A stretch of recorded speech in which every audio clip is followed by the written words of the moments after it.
Assalamualaikum warahmatullahi wabarakatuh. Sobat Isi Belajar, jumpa lagi.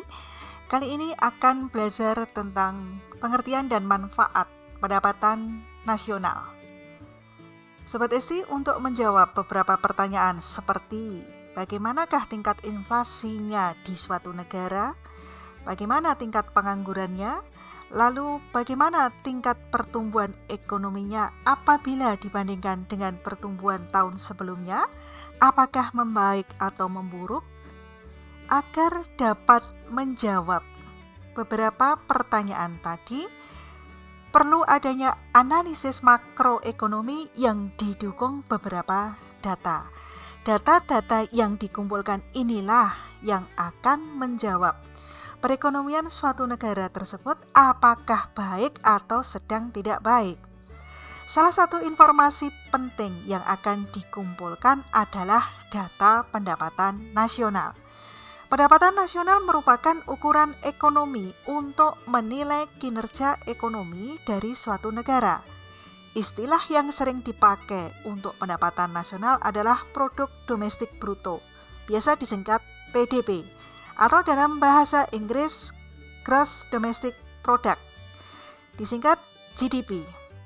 Pendapatan nasional adalah nilai keseluruhan barang dan jasa yang dihasilkan atau diproduksi oleh perekonomian suatu negara dalam waktu 1 tahun dengan menggunakan faktor-faktor produksi yang ada dalam perekonomian negara tersebut. Sebelum menghitung pendapatan nasional, perlu kita ingat kembali arus lingkaran kegiatan ekonomi. Ada rumah tangga konsumen, rumah tangga pemerintah, dan rumah tangga produsen atau perusahaan.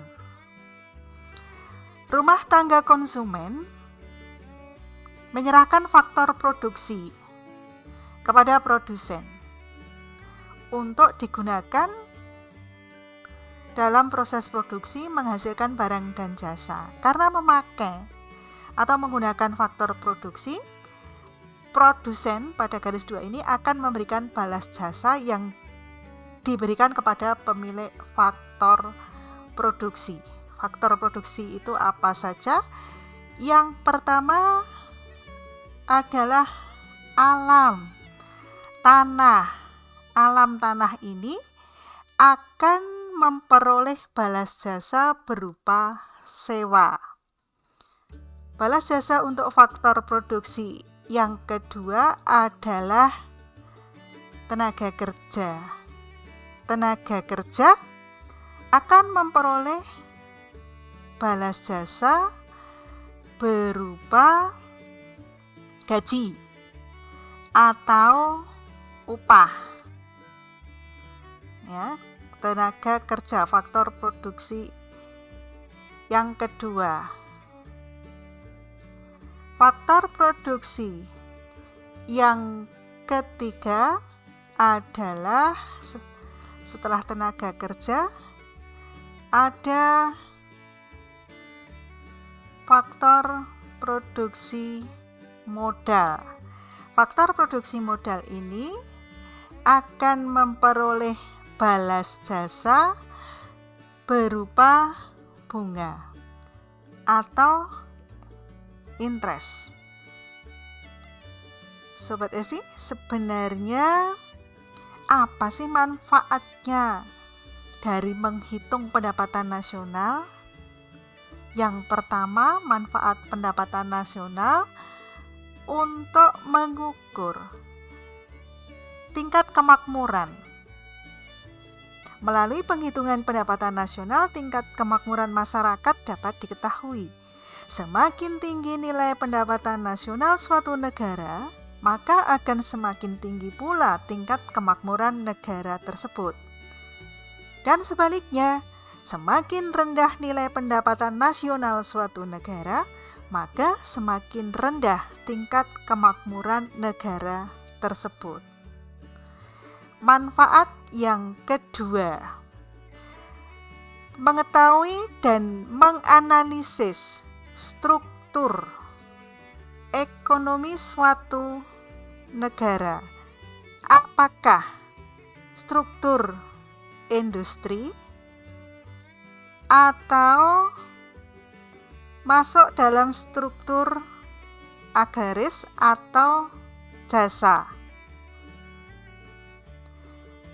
Jika suatu negara memiliki pendapatan nasional yang didominasi dari sektor agraris, maka negara tersebut memiliki struktur perekonomian agraris. Manfaat yang ketiga, membandingkan keadaan perekonomian dari waktu ke waktu. Setiap tahun pemerintah itu melakukan perhitungan pendapatan nasional. Hal ini untuk mengetahui pertumbuhan perekonomian nasional dari tahun ke tahun, apakah mengalami pertumbuhan atau mengalami penurunan. Manfaat yang keempat, membandingkan perekonomian antar negara. Jika total pendapatan nasional sudah diketahui, biasanya hasilnya dapat dibandingkan dengan pendapatan nasional negara lain, sehingga dapat diketahui apakah negara tersebut masuk negara maju, berkembang, atau masih negara terbelakang. Manfaat yang kelima, pedoman bagi pemerintah untuk mengambil kebijakan yang berkaitan dengan pembangunan ekonomi nasional. Hasil dari perhitungan pendapatan nasional bisa dijadikan sebagai pedoman bagi pemerintah yang berkaitan dengan perekonomian nasional agar kegiatan pembangunan dapat berjalan sesuai tujuan yang dikehendaki. Sobat Esti, sampai di sini kebersamaan kita. Terima kasih telah menyaksikan video ini. Sampai jumpa dengan video Esti Belajar berikutnya. Assalamualaikum warahmatullahi wabarakatuh.